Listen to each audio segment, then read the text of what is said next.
चलो दोस्तों, आज हम लोग स्टार्ट करेंगे कुबरनेटिस का अगला टॉपिक। और आज के वीडियो में हम लोग डिस्कस करेंगे पॉड के बारे में। ठीक है, आज हम लोग समझेंगे पॉड है क्या। बहुत इंपॉर्टेंट वर्ड है दोस्तों ये पॉड। कुबरनेटिस के इंटरव्यू में सबसे पहला क्वेश्चन पॉड से ही स्टार्ट होता है। और अगर आपको पॉड की डेफिनेशन अगर अच्छे से क्लियर नहीं है तो पूरे के पूरे कुबरनेटिस में आप लोग कंफ्यूजन में रहते हैं। तो उम्मीद करता हूं कि आप सब लोग सबसे पहले पॉड की डेफिनेशंस को क्लियर करें। पॉड को कुबरनेटिस में क्यों लाया, इसका क्या यूज केस है, इसका क्या बेनिफिट है कुबरनेटिस क्लस्टर में, ये समझेंगे आज हम लोग इस वीडियो में। तो अगर आप इसे पॉड की डेफिनेशंस को समझें तो बहुत ही जल्दी आप समझ सकते हैं। मैं कोशिश करूंगा कि आपको बहुत ही शॉर्ट फॉर्मेट में इसे समझा दूं। राइट, बहुत से लोग पॉड की डेफिनेशंस को लेकर कंफ्यूजन में रहते हैं, लेकिन आज आप लोग इस वीडियो को देखने के बाद आपको पॉड की जो डेफिनेशन वो क्लियर हो जाएगी 100%। तो चलो फिर स्टार्ट करता हूं मैं आपको पॉड की डेफिनेशंस। तो दोस्तों यहां पर पॉड कुछ भी नहीं है। आप कुबरनेटिस के क्लस्टर के अंदर आप जो एप्लीकेशन चलाते हैं वो एप्लीकेशंस कंटेनर पे ही चल रही होती हैं, लेकिन उस कंटेनर के ऊपर एक लॉजिकल बाउंड्री होती है। जैसे ये कंटेनर है, मान लीजिए क्लस्टर के अंदर एक कंटेनर है, तो आपके कुबरनेटिस क्लस्टर के अंदर ये कंटेनर ऐसे नहीं पड़ा रहेगा। ये कंटेनर एक लॉजिकल बाउंड्री के अंदर होता है, ये लॉजिकल बाउंड्री है। और इस लॉजिकल बाउंड्री को ही हम लोग पॉड कहते हैं। अब सवाल ये आता है कि लॉजिकल बाउंड्री को क्यों लाया गया। जब एप्लीकेशन कंटेनर पे ही चलनी है तो ये लॉजिकल बाउंड्री को क्यों लेके आया गया, सवाल आता है बहुत बड़ा एक। ये सवाल भी मैं अभी आपको क्लियर करूंगा। उससे पहले मैं आपको एक चीज और बता देता हूं कि ये जो लॉजिकल बाउंड्री है, इस लॉजिकल बाउंड्री को हम लोग पॉड कहते हैं। और इस लॉजिकल बाउंड्री के अंदर आप चाहें तो एक सिंगल कंटेनर भी रख सकते हैं और आप चाहें तो मल्टीपल कंटेनर भी रख सकते हैं। अब सिंगल कंटेनर कौन से केस में रखा जाता है और मल्टीपल कंटेनर कौन से केस में रखा जाता है, ये सारी डेफिनेशन भी हम लोग क्लियर करेंगे इस वीडियो में। अभी सिर्फ आप मोटा मोटी इतना समझिए, पॉड यहां पर कुछ भी नहीं है, कंटेनर के ऊपर का एक लॉजिकल बाउंड्री है बस। आप ये भी बोल सकते हो कलेक्शन ऑफ द कंटेनर, क्योंकि इस लॉजिकल बाउंड्री में अगर बहुत सारे कंटेनर हो गए तो आप पॉड को क्या बोलते हैं, कलेक्शन ऑफ द कंटेनर। चलिए अब हम लोग स्टार्ट करते हैं कि इस पॉड के आने से कुबरनेटिस क्लस्टर में क्या बेनिफिट्स हैं, और अगर ये पॉड नहीं होता तो क्या लॉस होता आपको क्लस्टर में, कुबरनेटिस क्लस्टर में। चलिए फिर हम लोग इसको शुरू करते हैं एज अ प्रैक्टिकल फॉर्मेट में। सॉरी, पहले हम लोग बात करेंगे एज अ डायग्राम, फिर हम प्रैक्टिकल्स में देखेंगे। तो ऐसे समझिए कि ये आपका कुबरनेटिस क्लस्टर सेटअप आपने किया है, ये आपने कुबरनेटिस के ऊपर क्लस्टर सेटअप किया है, ये आपने क्लस्टर सेटअप किया, ऐसे समझिए। इस क्लस्टर के अंदर आपके पास एक नोड ये है, और इस क्लस्टर के अंदर आपके पास एक नोड ये है और एक नोड ये है। ये जो नोड है आपके पास क्लस्टर में, ये समझ लीजिए आपका मास्टर नोड है, और ये जो नोड है आपका, ये आपका वर्कर नोड है, वर्कर नोड 1, और ये है आपका वर्कर नोड 2। परफेक्ट। अब ये पूरा का पूरा आपका कुबरनेटिस क्लस्टर है, आपने क्लस्टर बनाया है।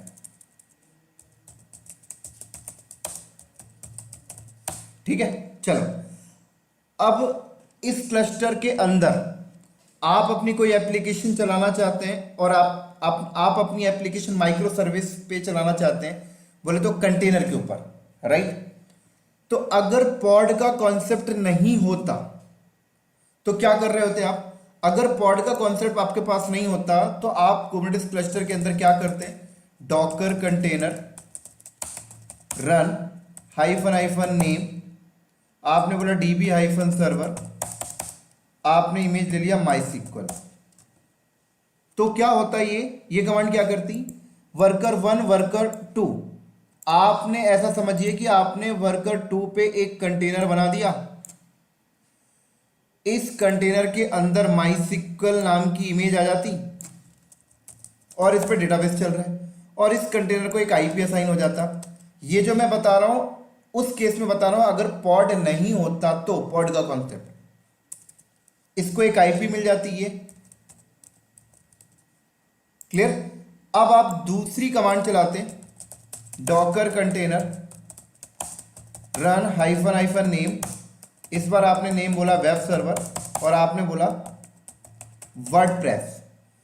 तो अब आपने ये वाली कमांड वर्डप्रेस जो आपने डिप्लॉयमेंट कर रहे हो उसका कंटेनर आपने बोला कि वर्कर नोड 1 पे चला जा, तो इस वर्कर नोड 1 पे एक कंटेनर क्रिएट होता और इस पे क्या होता, वर्डप्रेस इमेज डिप्लॉय हो जाता और इस वर्डप्रेस कंटेनर की आईपी क्या है, मान लीजिए ये आईपी मिल गई, ठीक है। ये चलो, अब आपका ये वर्डप्रेस है और ये माइसिक्वल है। अब मैं चाहता हूं कि वर्डप्रेस के साथ इस माइसिक्वल कंटेनर को बाइंड करना चाहता हूं, राइट, इंटीग्रेशन करना चाहता हूं, तब तो ये मेरा पूरा का पूरा वर्डप्रेस रेडी होगा। तो ये वर्डप्रेस कंटेनर पे ये डेटाबेस बाइंड करना चाहता हूं, तो मुझे क्या करना पड़ता कि इस माइसिक्वल कंटेनर की आईपी लेता और यहां पे बाइंड कर देता। क्लियर। लेकिन यहां पर प्रॉब्लम्स आपके सामने एक आती। प्रॉब्लम्स कब आती, मान लीजिए अगर माइसिक्वल कंटेनर जो चल रहा है इसको कुछ हो जाए, तो इसको अगर कुछ हो जाए तो मान लीजिए ये कुछ हो गया, अगर डैमेज हो गया तो क्या ये ऑटोमेटिक रिक्रिएट होगा? अगर हम इस सिनेरियो में रखकर देखें तो नहीं होगा ये रिक्रिएट। हाँ, अगर आप डॉकर सॉर्म टेक्नोलॉजीज को इंप्लीमेंट कर रहे हो तो हो जाता, लेकिन हमने डॉकर सॉर्म तो नहीं लिया ना, हम तो कुबरनेटिस यूज कर रहे हैं। तो कुबरनेटिस के केस में अगर पॉड नहीं होता और आप इस तरीके से क्लस्टर पे एक कंटेनर यहां बनाते, एक कंटेनर यहां, और कल को माइसिक्वल कंटेनर को कुछ हो जाता तो माइसिक्वल कंटेनर क्या रिक्रिएट होता ऑटोमेटिक? सवाल आता है नहीं, राइट।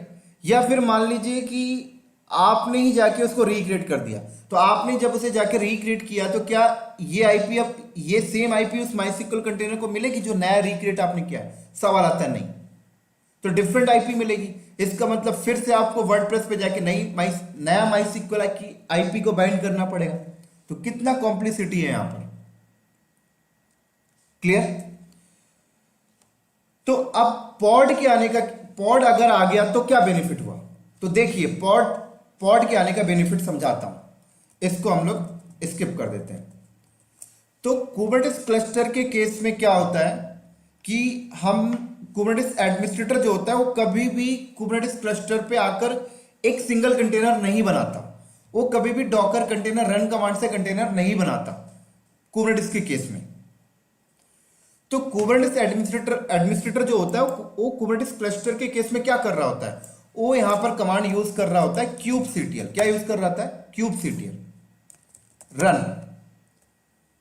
नेम यहां पर दे दिया उसने, जैसे db hyphen server hyphen hyphen image उसने यहां पे पास कर दिया माइसिक्वल। तो कुबरनेटिस का जो एडमिनिस्ट्रेटर है वो ये कमांड चलाएगा। तो अब जब ये कमांड चलाएगा तो अब क्या होता है कि सबसे पहले नोड में आकर एक पॉड बनेगा। क्या बनेगा? पॉड। सबसे पहले एक पॉड बनता है, ये एक पॉड बन गया। बहुत इंपॉर्टेंट चीज बता रहा हूं दोस्तों, ये मैं यहां पर आया और एक क्या बन गया? पॉड बन गया ये। ठीक है, ये लिख देता हूं मैं पॉड। ठीक है, अब जैसे ही पॉड बना तो पॉड को एक आईपी असाइन हो जाती है। किसको? पॉड को एक आईपी असाइन हो गई। मान लो ये आईपी असाइन हो गई पॉड को, ये आईपी असाइन हो गई, पॉड की आईपी। अब उसके बाद पॉड के अंदर एक कंटेनर बनेगा। पॉड के अंदर एक कंटेनर बनेगा, उस कंटेनर का जो नेम होगा और उस कंटेनर के अंदर जो इमेज डिप्लॉय होगी वो इमेज होगी पॉस नाम की एक इमेज। राइट। पॉस नामी एक इमेज डिप्लॉय हो जाएगी इस कंटेनर के अंदर। अब ये पॉस नामी इमेज, ये पॉस नामी कंटेनर जो पॉड के अंदर क्रिएट हुआ है, ये पॉस नामी कंटेनर क्या करता है, इस पॉड की आईपी और पॉड का एक नेम स्पेस, बोले तो एक XYZ नाम का एक नेम स्पेस और आईपी अपने पास स्टोर कर लेता है। देन उसके बाद आपके पॉड के अंदर एक कंटेनर बनेगा और उस कंटेनर पे अब आपकी एक माइस्क्ल इमेज डिप्लॉय होगी, राइट। ध्यान से समझ लीजिए, जब भी आप कोई पॉड बनाते हैं तो पॉड के अंदर आपकी इमेज को डिप्लॉय करने के लिए कंटेनर तो बनता ही बनता है, लेकिन एक पॉस नामी कंटेनर अपने आप बनती है। एक कंटेनर बनेगा जिसमें पॉस नामी इमेज डिप्लॉय होगी और ये पॉस नामी कंटेनर क्या कर रहा होता है, इस पॉड की आईपी और एक नेम स्पेस अपने पास स्टोर करके रखता है। और जब ये कंटेनर बना और इसके अंदर जब माइस्क्ल इंस्टॉल हो गया तो अब ये पॉस नामी कंटेनर क्या करता है कि उस माइस्क्ल को भी अपने नेम स्पेस में ऐड कर लेता है। क्लियर? ध्यान से समझना मेरी बात को। इसी तरीके से अब ये पॉस नामी कंटेनर क्या करता है कि मान लीजिए इस पॉड के अंदर आप और भी कंटेनर बनाते हैं, जैसे पॉड के अंदर आप नंबर ऑफ कंटेनर बना रहे हैं, तो उन सब नंबर ऑफ कंटेनर को अपने नेम स्पेस में ऐड कर लेगा और इस पॉड के अंदर जितने भी कंटेनर होंगे सब की आईपी एक ही होती है, ये पॉड। तो इस पॉड के अंदर अगर 10 कंटेनर है तो 10 कंटेनर की आईपी यही होगी, राइट। किसकी वजह से? पॉस नामी कंटेनर की वजह से, क्योंकि वो 10 के 10 कंटेनर को अपने नेम स्पेस पे ऐड कर लेता है, राइट। तो इंटरव्यू में ये भी पूछा जाता है कि जब हम एक पॉड बनाते हैं तो पॉड के अंदर बाय डिफॉल्ट कितने कंटेनर बनते हैं। तो जब आप पॉड बनाते हैं, जैसे आपने कमांड मारा kubectl run db server --- image equal to MySQL, तो आपकी पॉड, एक पॉड बनेगा, पॉड के अंदर एक कंटेनर बनाएगा, उसके अंदर ये माइस्क्ल के लिए पॉड बनाएगा, पॉड के अंदर एक कंटेनर बनाएगा जिसके अंदर ये माइस्क्ल इमेज डालेगा वो, राइट। लेकिन अपने से एक पॉस नामी कंटेनर भी बनाता है। इसका मतलब बाय डिफॉल्ट पॉड के अंदर 2 कंटेनर बनेंगे, एक तो आपके लिए और एक बाय डिफॉल्ट पॉस के लिए।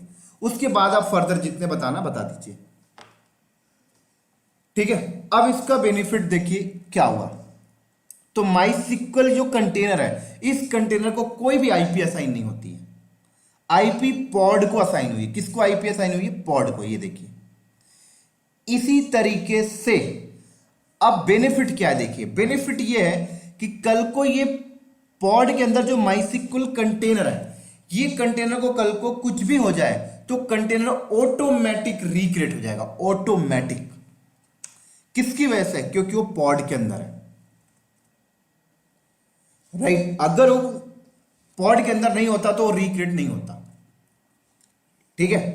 और एक चीज बताता हूं, इसी तरीके से मान लीजिए आपने एक और डिफरेंट कमांड मारी, यहां पर आपने कमांड चलाया kubectl run, इस बार आपने बोला web-server --- image equal to WordPress, ठीक है। तो अब क्या हुआ, इस वाले वर्कर नोड में अब एक पॉड क्रिएट हुआ, ठीक है। यहां पर एक पॉड आप क्रिएट हुआ, ये लो, ये एक पॉड क्रिएट हो गया आपका। इस पॉड को भी एक आईपी असाइन हो गई, ये लो 1.3। और इस पॉड के अंदर भी एक कंटेनर बना जिसके अंदर पॉस नामी इमेज आ गया, ठीक है।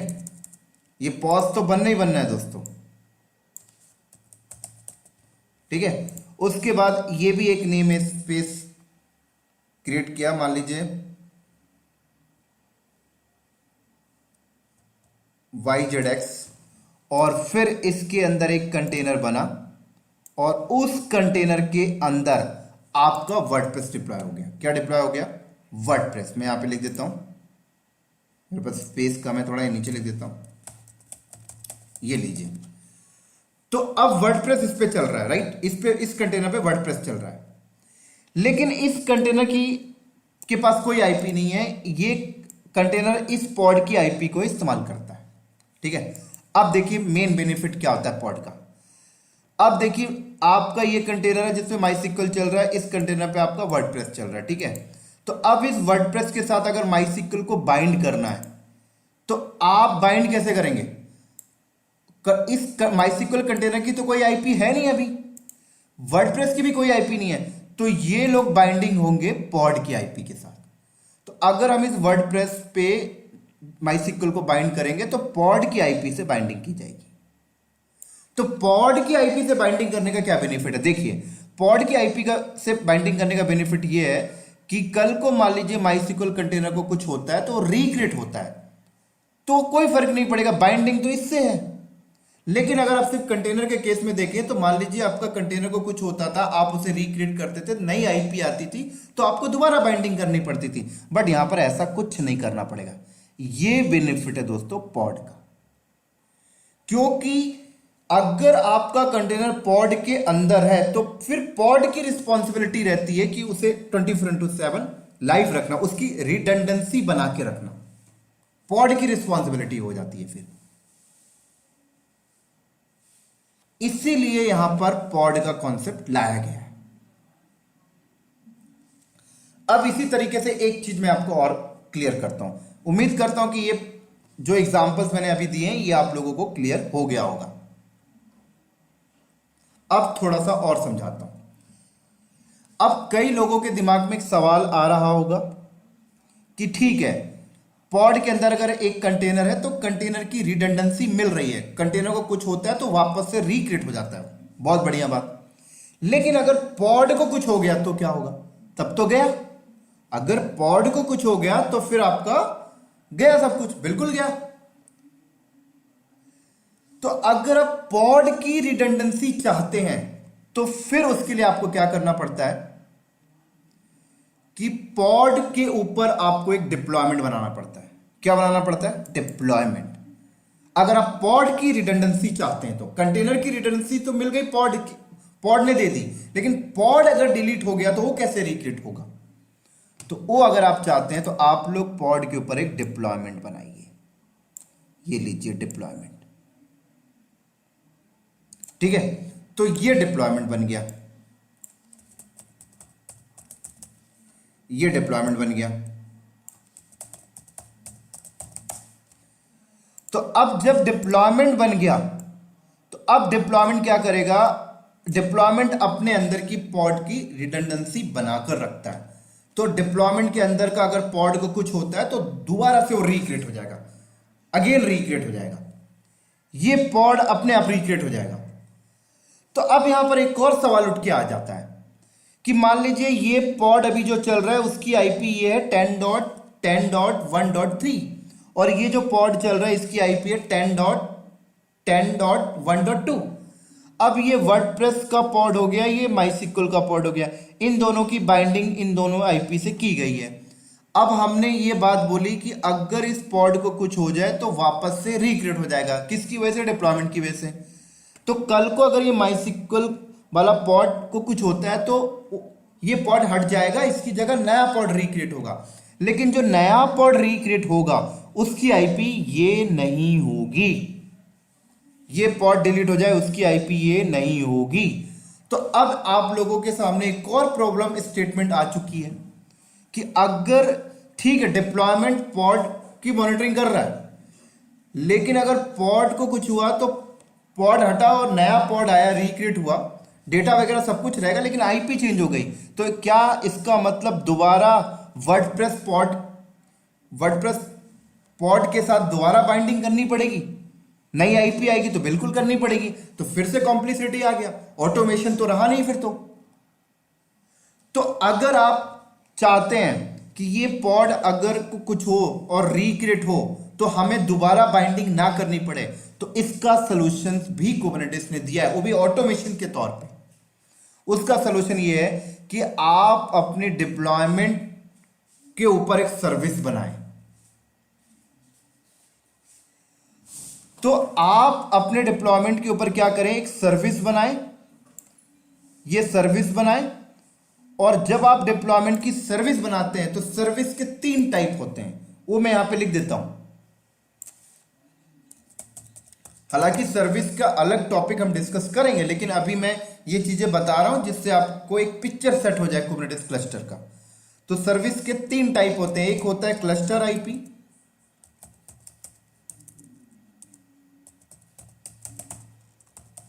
एक सेकंड होता है आपका नोड पोर्ट, और थर्ड होता है आपका लोड बैलेंसर।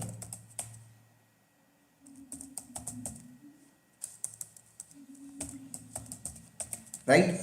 तो हमने क्या किया, डिप्लॉयमेंट के ऊपर एक सर्विस बनाया, डिप्लॉयमेंट के ऊपर हमने क्या किया, एक सर्विस बनाया। तो जैसे ही हमने उस डिप्लॉयमेंट की एक सर्विस बनाते हैं और सर्विस का टाइप अगर हम क्लस्टर आईपी यूज करते हैं तो क्या होगा, इस सर्विस को एक आईपी असाइन हो जाएगी। मान लो इस सर्विस को एक आईपी असाइन हो गई है, और आईपी कौन सी असाइन होती है, हम अपने क्लस्टर के अंदर क्लस्टर आईपी की रेंज डिफाइन करते हैं, उन्हीं में से एक आईपी मिल जाती है। राइट। ये सारी चीजें प्रैक्टिकल करेंगे तो ज्यादा क्लियर होगा, अभी एज अ ऑब्जेक्टिव थ्योरी के फॉर्मेट में समझिए आप लोग बस। तो इसकी भी हमने एक सर्विस बनाई, तो इसकी भी एक सर्विस आईपी असाइन हो जाती है।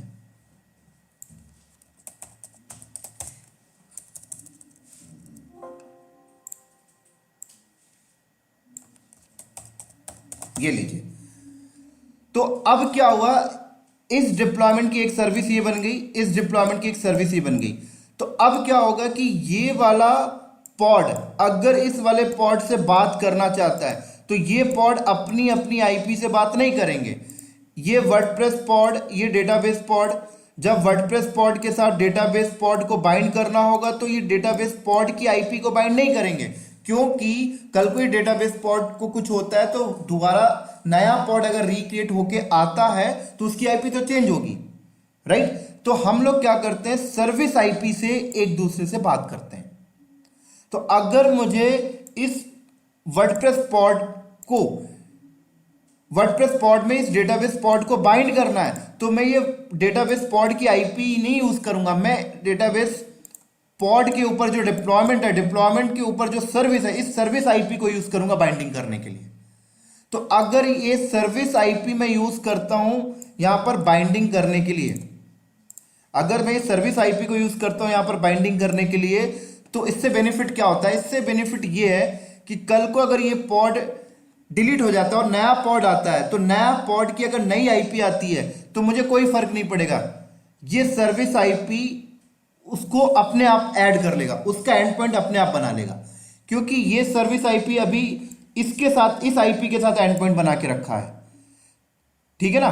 तो अगर ये पॉड डिलीट हुआ और नया पॉड बना तो ये सर्विस आईपी अब उस नए पॉड की आईपी के साथ बाइंडिंग हो जाएगा, और मेरा वर्डप्रेस इस सर्विस आईपी से मैप्ड है। तो यहां पर ट्रैफिक का फ्लो फिर क्या बन जाता है, अगर ये वर्डप्रेस को इस डेटाबेस पॉड के पास जाना है तो ट्रैफिक का फ्लो ऐसे हो जाता है, यहां ट्रैफिक आती है, इस सर्विस आईपी पे जाएगी और ये सर्विस आईपी इस पॉड आईपी के साथ मैप्ड रहता है इस तरीके से। तो हम लोग यहां पर क्या करते हैं, सर्विस यूज कर रहे होते हैं। तो सारा का सारा कुछ ऑटोमेशन हो गया। यहां पर देखें आप, एक्चुअल में आपका जो एप्लीकेशन है वो तो चल रहा है कंटेनर पे ही, लेकिन वो कंटेनर के ऊपर एक लॉजिकल बाउंड्री है पॉड, जो पॉड उस कंटेनर की रिडंडेंसी को मैनेज कर रहा है। कल को कंटेनर को कुछ होता है तो वापस से रिक्रिएट हो जाता है क्योंकि पॉड के अंदर है, पॉड को कुछ होता है तो पॉड वापस से रिक्रिएट हो जाता है क्योंकि पॉड के ऊपर एक डिप्लॉयमेंट है, वो पॉड को मैनेज कर रहा है। और कम्युनिकेशन चैनल के लिए सर्विस हो गई, क्योंकि पॉड अगर रिक्रिएट होता है तो नई आईपी आती है तो बाइंडिंग ना करना पड़े, तो कम्युनिकेशन चैनल के लिए सर्विस हो गई। तो उम्मीद करता हूं ये टर्म्स आपको समझ में आया होगा। लेकिन जब आप इस सर्विस को बनाएंगे तो यहां पर आपको क्लस्टर आईपी रखना पड़ेगा। अब यहां पर देखिए 2 टर्म्स और आ गया, नोड पोर्ट और लोड बैलेंसर। इनको कहां यूज करते हैं ये तो समझ आ गया। हालांकि ये cluster IP, cluster IP, node port, load balancer, इन सब का टॉपिक हम अलग अलग डिस्कस करेंगे। क्लस्टर आईपी पे अलग वीडियो बनेंगे, नोड पोर्ट पे अलग वीडियो बनेंगे, लोड बैलेंसर पे अलग वीडियो बनेंगे विद द प्रैक्टिकल।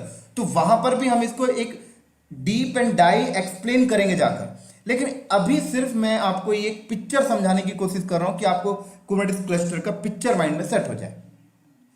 तो उम्मीद करता हूं ये सर्विस आपको समझ में आ गई होगी। ये सर्विस का जो टाइप है हमने यहां पर क्लस्टर आईपी अभी यूज किया है। अब नोड पोर्ट कब यूज करेंगे और लोड बैलेंसर कब यूज करेंगे ये भी मैं अभी आपको 2-2 मिनट समझा देता हूं। तो इसको मैं थोड़ा सा यहां पर स्पेस लेता हूं। देखिए अब जैसे ये वर्कर नोड है तो इस वर्कर नोड की भी एक आईपी होगी, आपने दिया होगा ना। मान लीजिए आईपी है 192,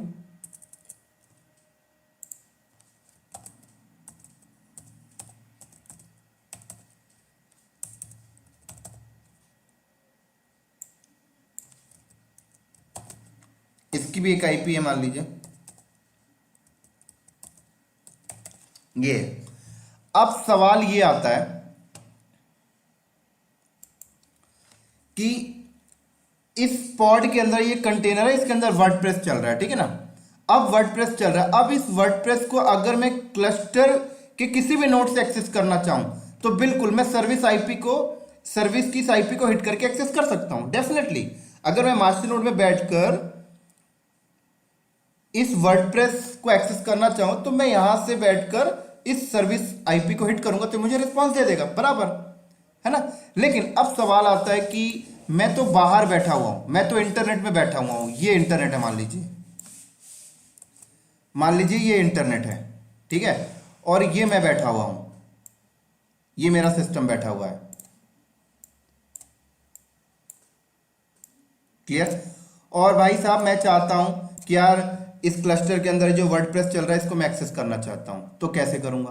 क्या मैं अपने सिस्टम से बैठकर इस सर्विस आईपी को हिट करूंगा तो मुझे रिस्पॉन्स करेगा? नहीं, क्योंकि ये जो सर्विस आईपी है ये इंटरनल है, क्लस्टर का इंटरनल आईपी है, वर्चुअल आईपी है, ये रिस्पॉन्स नहीं करेगा। ये सर्विस की जो आईपी है ये इंटरनल क्लस्टर के किसी भी नोड से बैठकर कम्युनिकेशन करने के लिए, बाहर से नहीं आ सकते आप।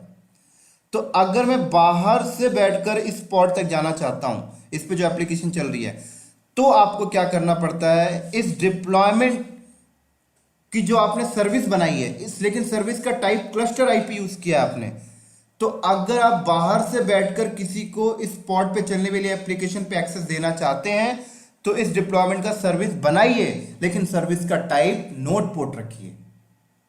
तो अगर आपने सर्विस बनाया और सर्विस का टाइप नोड पोर्ट रखा तो अब क्या होता है, अब क्या होगा कि ये नोड की जो आईपी है तो इस नोड की आईपी के साथ एक पोर्ट एक्सपोज हो जाता है, राइट। और ये क्लस्टर की जो आईपी, ये आपके नोड की जो आईपी है और ये पोर्ट इस डिप्लॉयमेंट के साथ बाइंड हो जाएगा, क्लियर। इसके साथ ऐसे डिप्लॉयमेंट के साथ बाइंड हो जाएगा। सेम चीज यहां पर भी होगी, ये लीजिए सेम पोर्ट बाइंड हो जाएगा यहां पर इसके साथ, राइट। हालांकि ये एक अलग डिप्लॉयमेंट है, ये एक अलग डिप्लॉयमेंट है। तो अगर मैं इस डिप्लॉयमेंट की सर्विस बना रहा हूं और सर्विस का टाइप नोड पोर्ट रखा हूं तो इसी डिप्लॉयमेंट के लिए होगा, इसके लिए नहीं होगा, ये बात ध्यान रखना। वो मैं समझाने के लिए आपको साइड में बता दिया था। तो अब क्या होगा कि अगर मैं डिप्लॉयमेंट की सर्विस बनाता हूं, सर्विस का टाइप नोड पोर्ट रखता हूं, तो ये डिप्लॉयमेंट जिस भी नोड में होगा उस नोड की आईपी के साथ एक पोर्ट मैप्ड हो जाएगा इस डिप्लॉयमेंट के साथ। तो फिर मैं बाहर से बैठकर इस नोड की आईपी को हिट मारूंगा इस पोर्ट पे, तो अब ये बैकएंड में मुझे इस पोर्ट तक लेके चली जाएगी, राइट। अब एक चीज और, एक इंफॉर्मेटिव आपको बता देता हूं। जब आप डिप्लॉयमेंट का सर्विस बनाते हैं और सर्विस का टाइप अगर आपने क्लस्टर आईपी रखा तो फिर ये इंटरनल वाली आईपी मिल जाती है। लेकिन अगर आपने डिप्लॉयमेंट का एक सर्विस बनाते हो, सर्विस का टाइप अगर आप नोड पोर्ट रखते हैं ना, तो नोड पोर्ट में क्या होता है कि नोड के साथ एक पोर्ट मैपिंग, पोर्ट असाइन तो हो जाता है लेकिन साथ में एक क्लस्टर आईपी भी मिल जाती है, साथ में क्लस्टर आईपी भी आपको मिलेगी। दो दो चीज हो जाएगी। फिर अगर आप नोड पोर्ट करते हैं तो क्लस्टर आईपी भी मिलेगी उस डिप्लॉयमेंट को और एक नोड पोर्ट भी मिलेगा। ऐसा क्यों होता है मैं आपको समझाता हूं। क्लस्टर आईपी इसीलिए मिलती है क्योंकि अगर मान लीजिए क्लस्टर आईपी नहीं मिले, ये वाली आईपी, तो आपका ये नोड की आईपी और ये पोर्ट डायरेक्टली क्या होगा, आपके डिप्लॉयमेंट के साथ मैप्ड हो गया, ठीक है ना, डिप्लॉयमेंट के साथ डायरेक्टली क्या हो गया, मैप्ड हो गया। तो अगर मैं बाहर से बैठ के इसको हिट करता हूं तो ये क्या करेगा, मुझे इस डिप्लॉयमेंट के साइड और ये डिप्लॉयमेंट स्पॉट पे मुझे लेके चला जाएगा। क्लियर। लेकिन कुबरनेटिस के अंदर एक और फीचर्स अवेलेबल है। वो फीचर्स क्या है कि हम ऐसा भी बता सकते हैं कि ये जो पॉड है, इस पॉड की नंबर ऑफ रेप्लिकेशंस आ जाए। मतलब हम ऐसा बता सकते हैं यहां पर ऑटो स्केलिंग डिफाइन करके कि अगर इस पॉड पे लोड बढ़े तो इसकी नंबर ऑफ कॉपी आ जाए, पॉड की नंबर ऑफ कॉपी। तो मान लीजिए अगर पॉड की नंबर ऑफ कॉपी आ गई, मान लीजिए यहां पर पॉड की नंबर ऑफ कॉपी आ गई, ये 3 कॉपी आ गई, 1 ये हो गया, 2 ये हो गया, 3 हो गया। तो बाहर से अगर बंदा इस नोड की आईपी को और इस पोर्ट को हिट करता है तो ये डिप्लॉयमेंट के पास जाता है। अब डिप्लॉयमेंट इस वाले पॉड को भेजेगा या इस वाले को भेजेगा, किस वाले को भेजेगा, कंफ्यूज हो जाएगा। तो इसीलिए जब भी आप किसी डिप्लॉयमेंट की सर्विस बनाते हो, सर्विस का टाइप अगर आप नोड पोर्ट रखते हैं तो साथ में क्लस्टर आईपी भी असाइन होती है।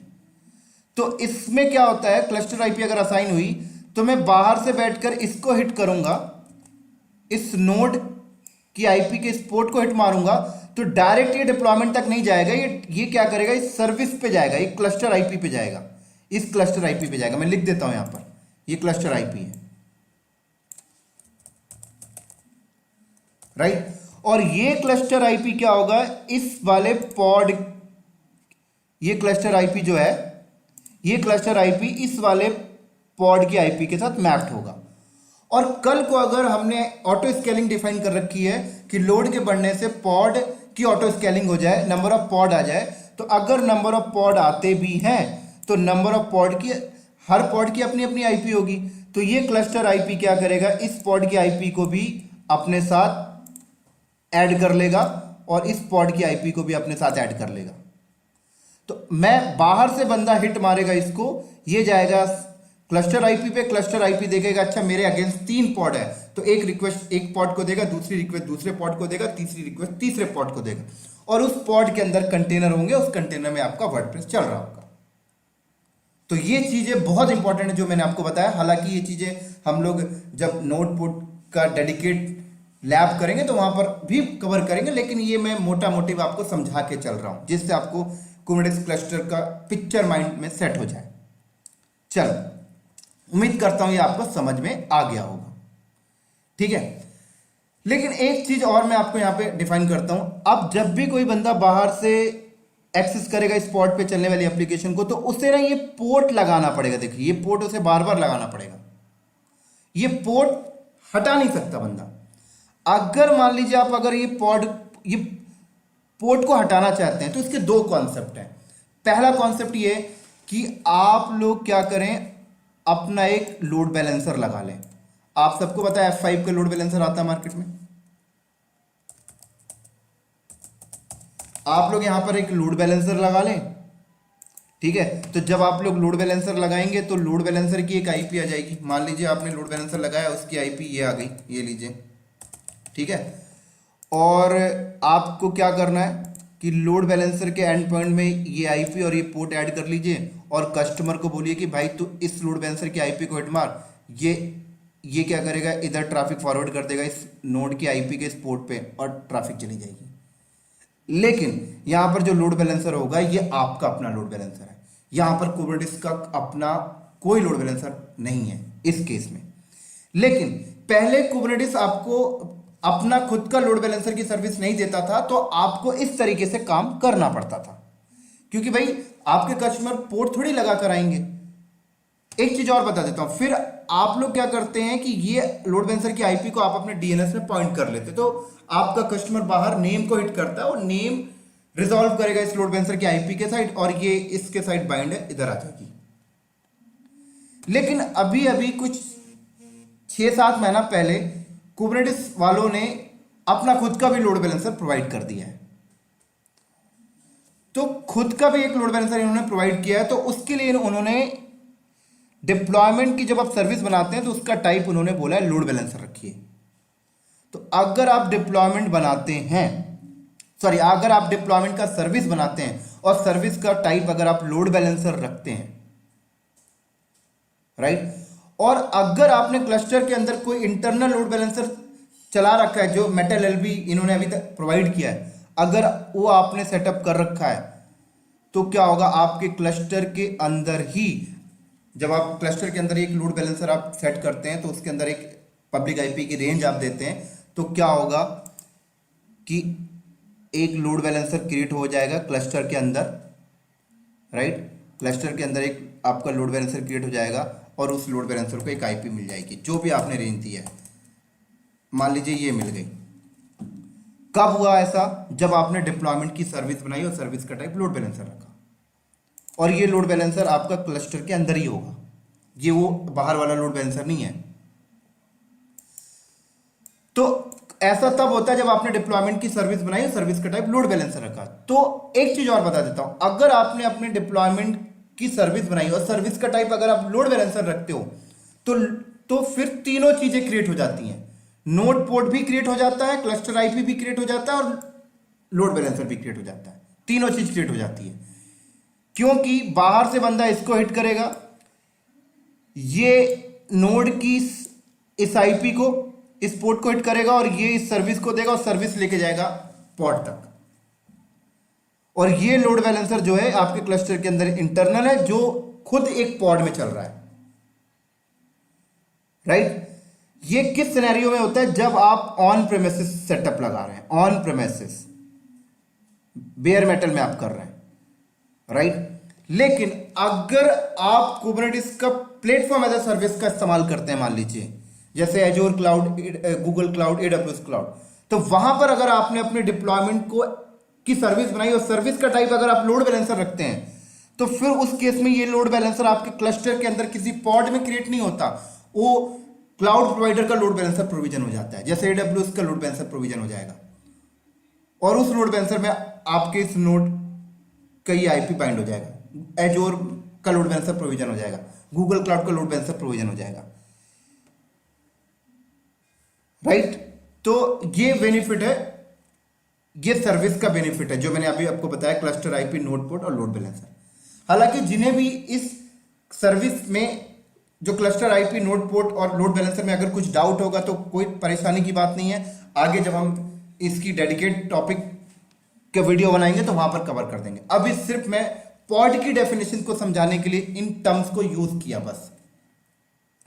तो उम्मीद करता हूं कि आपको बहुत हद तक समझ में आ गया होगा, क्लियर। इसी तरीके से थोड़ा सा और समझते हैं पॉड, राइट। तो ये चीज तो आप लोग समझ गए, पॉड का एक ट्रैफिक का फ्लो और क्या बेनिफिट है। अब अगली चीज बताता हूं मैं आपको। पॉड के अंदर हम लोग मल्टीपल कंटेनर भी रखते हैं। किस केस में रखते हैं मैं आपको बताता हूं। जैसे मान लीजिए ये मैंने एक पॉड बनाया, एक पॉड मैंने ये बनाया, इस पॉड में मैंने जो कंटेनर रखा उस पर वेब रख लिया, और इस पॉड पे मैंने अगर कोई कंटेनर रखा तो मैंने डेटाबेस रख लिया, ठीक है, मैंने मैप कर दिया, बहुत बढ़िया। अब देखिए हुआ क्या, आपके इंटायर द क्लस्टर पे एक पॉड ईआईपी रिजर्व कर लिया और एक पॉड ईआईपी रिजर्व कर लिया, राइट। मैं कहता हूं जब आपको पॉड में ये फैसिलिटी मिलती है कि एक पॉड के अंदर नंबर ऑफ कंटेनर आप रख सकते हैं, एक पॉड के अंदर आप नंबर ऑफ कंटेनर रख सकते हैं, तो फिर आप अलग अलग क्यों कर रहे हैं? अलग अलग करने से क्या होता है, एक आईपी इसको रिजर्व हो गई, एक आईपी इसको रिजर्व हो गई। दूसरा एक और प्रॉब्लम स्टेटमेंट बता देता हूं। मान लीजिए ये वाला पॉड इस नोड में चला गया, ये वाला पॉड इस नोड में चला गया, ये वेब पॉड हो गया, ये डेटाबेस पॉड हो गया। अब बाहर से कोई बंदा आता है तो वर्डप्रेस पे आता है, वर्डप्रेस पॉड यहां पे रखा हुआ है, डेटाबेस पॉड यहां पे रखा हुआ है। अब डेटाबेस पॉड के साथ जो कनेक्शन बनाता है तो देखिए लेटेंसी का फर्क पड़ेगा यहां पर, क्योंकि ये अलग नोड है, ये अलग नोड है, थोड़ा बहुत तो पड़ेगा ही यहां पे लेटेंसी का फर्क। ये इंटरफेस से निकल के यहां पे इस इंटरफेस में ट्रैफिक जाएगी। तो कहा गया जब आपको पॉड में मल्टी कंटेनर की फंक्शनैलिटी मिलती है तो क्यों ना आप इस तरीके से काम करें। एक ही पॉड आप बना लीजिए, एक ही पॉड आप बनाइए, उस पॉड के अंदर आप एक कंटेनर बनाइए जिसमें आप अपना वर्डप्रेस रखिए, और इसी पॉड के अंदर आप एक कंटेनर बनाइए जिस पे आप माईसीक्वल रखिए। ये लीजिए, इस पे आप वर्डप्रेस रखिए और इस पे आप माईसीक्वल रखिए। परफेक्ट। और दोनों को आपस में बाइंड कर दीजिए एज अ लोकल होस्ट। एक चीज और बता देता हूं पॉड के बारे में। पॉड को हम लोग इटसेल्फ एक लोकल होस्ट की तरह ट्रीट करते हैं। पॉड को हम लोग इटसेल्फ एक लोकल होस्ट समझ के चलते हैं। कैसे, मैं आपको समझाता हूं। अब देखिए, मान लीजिए आपके पास ये एक कंप्यूटर है, ठीक है ना, ये एक कंप्यूटर है। अब ये कंप्यूटर है, इसका एक इंटरफेस कार्ड है ETH0, इसकी एक आईपी है, मान लीजिए ये आईपी है, ठीक है। तो आप इस एक कंप्यूटर को क्या बोलते हैं, ये एक लोकल होस्ट है, यही बोलते हैं ना, राइट। अब आप इस कंप्यूटर के अंदर क्या करते हैं, इस कंप्यूटर के अंदर मान लीजिए आपने एक वेब चला लिया, एप्लीकेशन चला लिया और डेटाबेस चला लिया, तो आप तीनों को आपस में इसी आईपी से चला सकते हैं, है ना, लुक बैक आईपी से चल जाएगी ना। इसी तरीके से ये जो पॉड है इटसेल्फ एक लोकल होस्ट की तरह है। इस पॉड के अंदर पॉड की आईपी एक ही है, पॉड की आईपी एक ही है, लेकिन पॉड के अंदर दो कंटेनर है, एक वर्डप्रेस और एक माईसीक्वल। ये कंटेनर अपना अलग लाइब्रेरी यूज कर रहा है, ये अपना अलग लाइब्रेरी यूज कर रहा है। क्लियर। तो ऐसा करने से बेनिफिट क्या है, ऐसा करने से बेनिफिट क्या है कि पूरे पॉड के अंदर एक कंटेनर ये, कंटेनर ये, इस पॉड को एक ही आईपी मिली, मतलब आपने अपनी आईपी को वेस्ट नहीं किया। पहले वाले केस में इस पॉड को एक आईपी मिल गई, इस पॉड को एक आईपी मिल गई, दो आईपी आप दे दिए। लेकिन यहां पर देखो क्या, एक ही आईपी, इसी के अंदर वर्डप्रेस और इसी के अंदर माईसीक्वल। और एक बेनिफिट बता देता हूं, अगर कोई बंदा वर्डप्रेस से कनेक्ट करता है तो वर्डप्रेस से अगर डेटाबेस चाहिए तो डेटाबेस भी उसी एग्जिस्टिंग पॉड में रखा हुआ है, तो लेटेंसी भी लो मिलेगी, राइट। लेटेंसी भी क्या होगी, आपको लो मिल रही है, ये बेनिफिट है। और पॉड के ऊपर अगर आपने डिप्लॉयमेंट बनाया तो पॉड की रिडंडेंसी है ही है। पॉड के अंदर मान लीजिए कोई भी कंटेनर को कुछ होता है तो दोबारा से नया पॉड रिक्रिएट हो जाएगा सेम डेटा के साथ। क्लियर। तो इस तरीके से इंडस्ट्री के अंदर हम लोग पॉड के अंदर मल्टी कंटेनर की फंक्शनलिटी मिल रही है तो हम लोग उसे यूटिलाइज करते हैं, वेस्ट नहीं करते हैं, राइट। लेकिन कभी कभी किसी सिनेरियो में आपको ऐसा भी मिलेगा कि नहीं भाई साहब, हमें एक पॉड के अंदर एक कंटेनर रखना है, उसमें वर्डप्रेस चलाना है, और दूसरे पॉड के अंदर माईसीक्वल रखना है, दूसरे पॉड के अंदर एक कंटेनर बनाना है, उसके अंदर माईसीक्वल चलाना है, हमें अलग अलग ही चलाना है। ऐसा कब करना पड़ता है, जब आप मोर देन सिक्योरिटी की बात करो। जब आप मोर देन सिक्योरिटी की बात करते हैं तब आप उस केस में ऐसा करेंगे कि एक पॉड के अंदर एक वर्डप्रेस चलाएंगे, दूसरे पॉड के अंदर माईसीक्वल चलाएंगे कंटेनर, राइट। लेकिन एक बेटर यूटिलाइजेशन के लिए आप चाहें तो एक पॉड के अंदर मल्टी कंटेनर फंक्शनलिटी को यूज करते हैं। मैंने आपको बता दिया, आईपी भी सेफ हो जाएगा और लेटेंसी का भी लो हो जाएगी आप, ठीक है। तो इसी तरीके से देखिए यूज किया जाता है। और एक चीज मैं आपको बता देता हूं, इस तरीके से देखिए पूरा का पूरा ऑटोमेशन आपका बन गया, पूरा का पूरा ऑटोमेशन।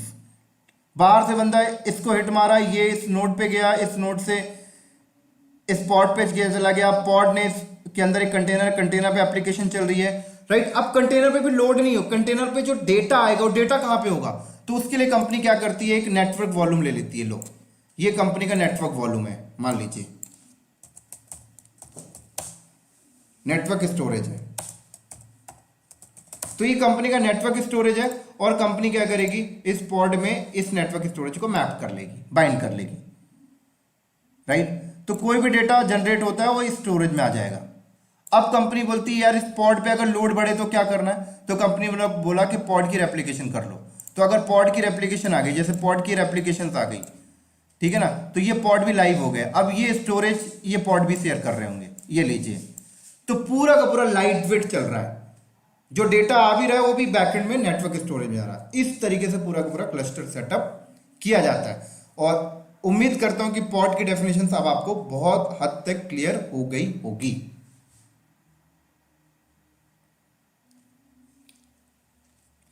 ठीक है दोस्तों, अब एक चीज और मैं आपको क्लियर कर देता हूं। देखिए क्या होता है कि एक पॉड के अंदर, ठीक है ना, एक पॉड के अंदर आप नंबर ऑफ कंटेनर्स रख रहे हैं, ठीक है ना। अब कई बार कई लोग बोलते हैं कि ये एक पॉड के अंदर आप नंबर ऑफ कंटेनर क्यों रख रहे हैं, तो हम आंसर देते हैं कि भाई एक पॉड के अंदर हमने 3 कंटेनर इसलिए रखा क्योंकि एक कंटेनर में हम वेब चलाएंगे और एक कंटेनर में हम एप्लीकेशन चलाएंगे और एक कंटेनर में हम डेटाबेस चलाएंगे, राइट।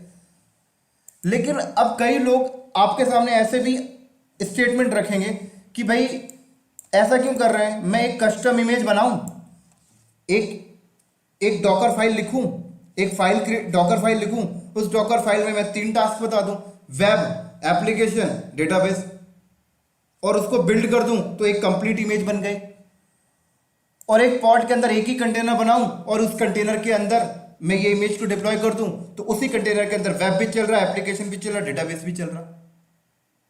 ऐसा भी तो हो सकता है ना, तो बिल्कुल हो सकता है। लेकिन अगर आप ऐसा यूज करते हैं तो फिर आप कंटेनर बेस्ड वर्चुअलाइजेशन बोले तो माइक्रो सर्विसेज की फंक्शनैलिटी के अगेंस्ट चले गए, क्योंकि माइक्रो सर्विसेज में यह कहा जाता है कि एक एक सर्विस को अलग अलग कंटेनर पे रखना है, एक एक सर्विस, हर एक छोटी छोटी सर्विस की लाइब्रेरी अलग होगी।